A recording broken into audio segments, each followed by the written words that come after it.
So, the demo for Visions of Mana just released, and I had the chance to play it for a bit. Now that I have completed the relatively short demo, which offers between 1 and 2 hours of content, I have some things to say. Frankly, I'm a little concerned. This video is going to be a short summary of my initial thoughts regarding this game. I'll share my unfiltered first impression. Be aware that this game has not been released yet, and that many of the things I'm going to talk about may be changed or fixed in the final release version. However, Visions of Mana is scheduled to release on the 29th of August, which is less than a month away, so yeah. I wouldn't expect any fundamental changes at this point. In any case, let's talk about the Visions of Mana demo. The demo throws you right into the action. You play a seemingly early section of the game at a point where the main party of 4 has already been gathered. You take control of the main protagonist Val, but you can also switch to your other party members Karina and Morley. Hina, the 4th group member, was not playable, at least at this point. After a short cutscene, you have to fight your first battle. Players who are familiar with the Trials of Mana remake that was released in 2020 will feel right at home here, at least at first. You can jump, dash, quick attack or heavy attack. You have abilities, spells and finishing moves, and you can switch between characters by the press of a button. The good old ring menus are back as well. So far, so expectable. There are some significant changes though. For one, Visions of Mana introduces the so-called elemental vessel system. Each playable character can choose to bond an elemental spirit, for instance the wind elemental, and then use specific abilities that are unique to each spirit. It also changes your equipment too. By changing Val's elemental vessel from wind to moon, he becomes a lance knight, a different class with its own weapon, attack patterns and skills. It also gives me the ability to place the vessel on the ground in battle, which slows down enemies.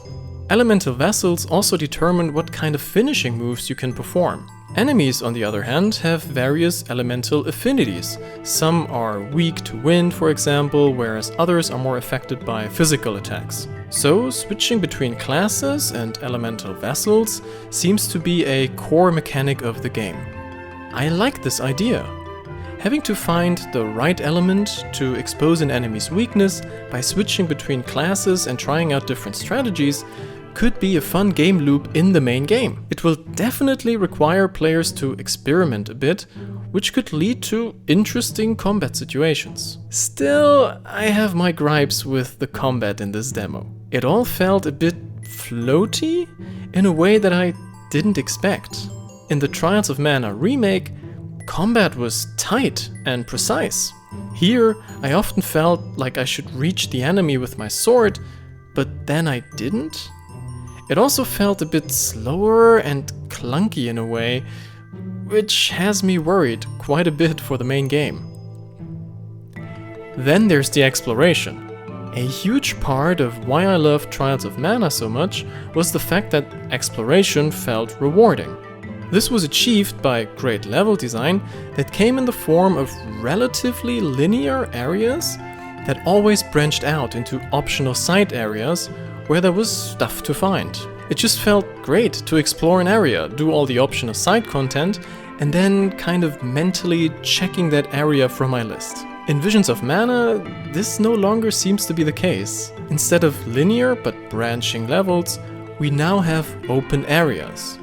Not quite open world, but definitely way larger than in the previous game. In general, I don't have a problem with this. The world of Visions of Mana seems to be at least as beautiful as in Trials, if not even more so. Exploring vast stretches of idyllic scenery sounds like a good deal to me if exploration itself is just as rewarding as in the predecessor. That's the thing though. I'm not quite sure it is. First off, just like in Trials of Mana, there's always stuff to find, which is good. The minimap shows you the location of items as indiscriminate blue circles. So you always know that there's something, but not necessarily what that something may be. It could be a chest or a save point or something else. The big map also keeps track of all the chests that you found and have yet to find in an area, which is neat.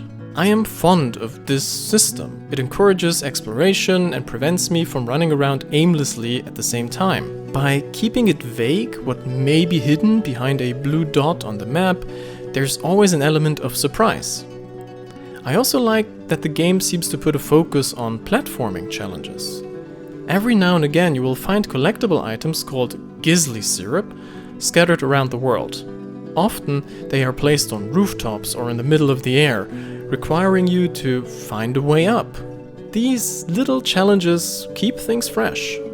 Exploration isn't perfect though.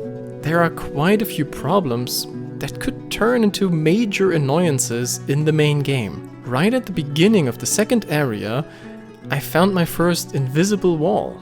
Well, it's not really invisible, there's a tree line here, but it doesn't feel like I should be blocked here. Especially since there are other places where I could just walk right through the trees. There's that one section where an item is placed on a stone monument. It looks like you can just double jump up and dash there, but I really struggled with this. At some point, I gave up and searched for a way around, but no, you are supposed to jump there. Eventually, I worked it out, but it felt so janky, which you could probably tell by looking at this footage. Elemental vessels also play a role in exploring the world.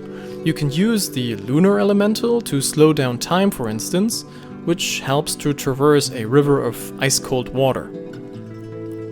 At first, I thought this might be a cool mechanic. But then there were situations that showed me how shallow the system actually is.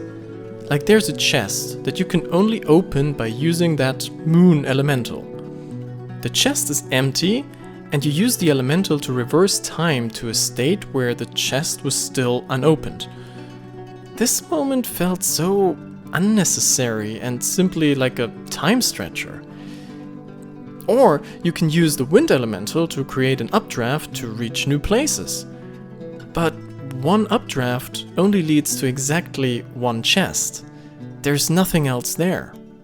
At least that was the case in the demo. I hope that they use this system in more elegant and interesting ways in the main game, like uncovering an entire small area by activating an updraft, or something like that. But so far, this has not been the case. So yeah, exploration is fun overall, but it feels like there are certain obstacles that only exist to make the game longer without really adding anything interesting to the gameplay. Also, why can't I double jump or dash in towns? I get that I can't attack, but dashing should be fine, no? Traversing the lands can be done on foot or by summoning a mount, a so-called pikul. Being an open area game, this makes sense to me. I would say that, in general, it is fun to ride around on the pikul's back, collecting Gizli Syrup and engage in combat every once in a while. However, jumping onto rocks or other platforms can feel a bit janky at times.